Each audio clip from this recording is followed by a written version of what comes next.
Gunung mempunyai panorama yang cukup indah dan memberikan pemandangan yang mengasyikkan jiwa. Kita perhatikan di sini keindahan suatu pemandangan yang disertai dengan gambaran gunung memberikan panorama yang cukup indah. Gunung digambarkan adalah bahagian yang menjulang tinggi di atas permukaan bumi. Inilah yang digambarkan dalam kedua-dua definisi yang diberikan, sama ada Kamus Dewan maupun Kamus Oxford, di mana Kamus Dewan mendefinisikan gunung sebagai bukit yang tinggi di mana ketinggiannya mencapai melebihi 1,500 kaki ataupun hampir 500 meter tinggi. Manakala Kamus Oxford pula memberikan definisi kawasan gunung adalah kawasan yang lebih tinggi daripada kawasan-kawasan yang lain. Apa yang saya nak gambarkan di sini ialah kebanyakan definisi yang diberikan terhadap gunung ialah kawasan yang lebih tinggi daripada permukaan bumi. Namun demikian, tahukah anda bahawa gunung pada hakikatnya bukan hanya bahagian yang menjulang tinggi. Gunung bahagian yang menjulang tinggi ke atas, pada masa yang sama ada bahagian yang menjunam ke bawah. Namun bahagian yang menjunam ke bawah ini tidak pernah diketahui oleh manusia hinggalah pada kurun yang ke-19.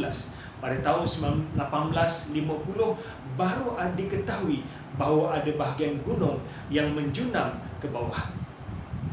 Dr. Tennael menyatakan bahawa gunung memiliki akar-akar yang menembus jauh ke dalam bumi, sedalam 5 hingga 10 kali ganda ketinggian gunung tersebut. Semakin tinggi gunung ini menjulang tinggi, maka semakin dalamlah akarnya menjunam ke bawah. Contoh yang terbaik, gunung yang paling tinggi di dunia, Gunung Everest, yang hampir mencapai 9,000 meter.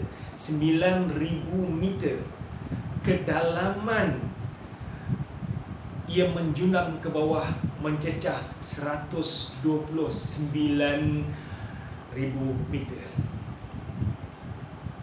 Ini gambaran bagaimana ada bahagian yang menjunam ke bawah, dan daripada gambar ini kita dapat lihat lebih jelas bagaimana gunung yang menjulang ke atas yang kita nampak di permukaan bumi.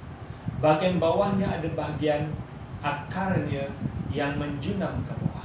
Bahagian yang menjunam ke bawah ini jauh lebih dalam berbanding dengan bahagian yang menjulang tinggi ke atas. Profesor Dr. Zaghloul An-Najjar menjelaskan sains moden mendapati bahawa gunung-gunung mempunyai akar yang menjuram ke dalam perut bumi. Gunung bukan sekadar bahagian menjulang ke atas, bahkan ia juga terdapat bahagian akar yang menjunam ke bawah, berperanan sebagai pasak bumi. Berperanan sebagai pasak, seperti mana pasak memegang kemah. Ini penjelasan yang dilakukan oleh Dr. Zaghloul An-Najjar.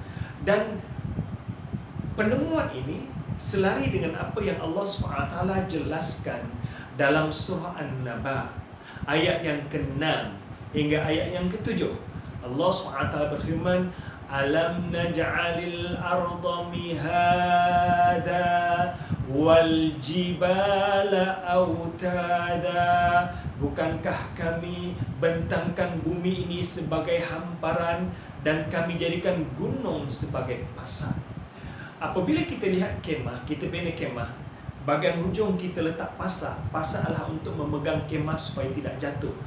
Pasak sebahagiannya ada yang ke atas dan sebahagian besarnya berada di bahagian dalam bumi. Demikian ialah gunung. Sebahagian berada di atas dan sebahagian besarnya menjunam ke dalam perut bumi untuk menjadikan gunung berperanan sebagai pasak bumi. Gambaran ini lebih jelas kalau kita lihat iceberg yang ada di laut. Iceberg yang ada di laut, kita nampak ini permukaan laut, dan kita nampak berjauh pemandangan ini iceberg. Bahagian di dalam laut ni iceberg yang menjunam ke bawah jauh lebih besar dan jauh lebih dalam berbanding dengan yang menjulang ke atas. Contoh yang lain, iceberg yang lain, bahagian ini terlampau kecil yang kita nampak di permukaan laut. Namun demikian, yang bawah ini jauh lebih besar dan jauh lebih dalam berbanding dengan yang menjulang di atas permukaan laut.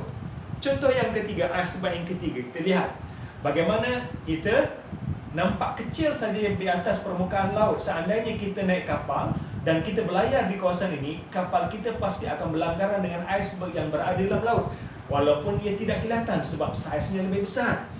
Dan yang menjunam ke bawah ini juga jauh lebih dalam berbanding dengan apa yang menjulang ke atas. Inilah juga gambaran yang boleh kita faham bagaimana kedudukan gunung yang menjulang tinggi ke atas, sebenarnya bahagian yang menjunam ke bawah jauh lebih besar dan jauh lebih dalam.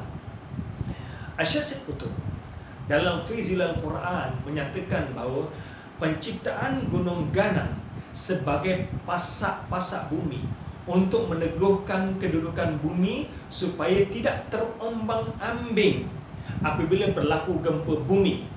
Hakikat yang Allah sebutkan ratusan tahun yang lalu, hanya manusia dapat mengetahui sebahagian sahaja, iaitu manusia hanya nampak bahagian yang atas, namun yang menjunam ke bawah tidak diketahui oleh manusia hinggalah pada tahun 1850. Dalam surah An-Nahl ayat yang ke-15, Allah SWT berfirman, wa alqa fil ardi rawasiya an tamida bikum, dan dialah Allah SWT yang menancapkan gunung di bumi supaya bumi ini tidak bergoncang bersama dengan kamu. Syekh Wahab Az-Zuhaili dalam menafsirkan ayat ini, perkataan antamida bikum bermaksud agar bumi tidak bergoncang bersama kamu, miring ke kanan, bergerak sana sini hingga boleh meroboh dan menghancurkan apa yang ada di atasnya. Kerana jika bumi bergerak, nescaya tidak ada kehidupan yang boleh hidup di atas permukaan bumi. Ini hikmah Allah jadikan gunung sebagai pasak agar bumi teguh, tidak bergoncang-goncang. Dalam surah An-Nazi'at ayat 32 hingga 33, Allah SWT berfirman, wal jibala arsaha mata'an lakum wa li'an'amikum, dan gunung-gunung dipancangkannya dengan teguh. Allah SWT menjelaskan dalam ini, Allah memancangkan gunung di atas permukaan bumi dengan teguh. Semuanya itu untuk kesenangan kamu dan binatang-binatang ternakan kamu. Sayyidina Ali bin Abi Thalib dalam menafsirkan ayat ini, tuan boleh rujuk dalam tafsir Ibn Kathir, kenyataan beliau, Allah SWT menancapkan padanya gunung ganang yang dapat kamu lihat dan yang tidak terlihat oleh kamu. Sebelum ini, bumi tidak tetap, selalu bergoncang seperti daging yang hidup berdenyut-denyut. Apa yang digambarkan oleh para mufassirun dalam ayat ini menjelaskan bahawa gunung adalah sebagai pasak yang sebahagiannya menjulang ke atas dan sebahagiannya menjunam ke bawah. Dan fakta ini dibuktikan oleh para saintis di awal ataupun di pertengahan kurun ke-19, iaitu pada tahun 1850, barulah para saintis mendapati bahawa gunung sebenarnya mempunyai akar yang menjunam ke bawah. Subhanallah. Bagaimana penemuan yang baru ditemui pada abad yang ke-19, sedangkan Nabi Muhammad sallallahu alaihi wasallam telah pun menjelaskan kepada kita 1400 tahun yang lalu. Benarlah apa yang Allah sebutkan dalam Al-Quran, wa ma yantiqu anil hawa in huwa illa wahyuha. Nabi tidak bercakap ikut hawa nafsu, melainkan wahyu daripada Allah Subhanahu wa ta'ala.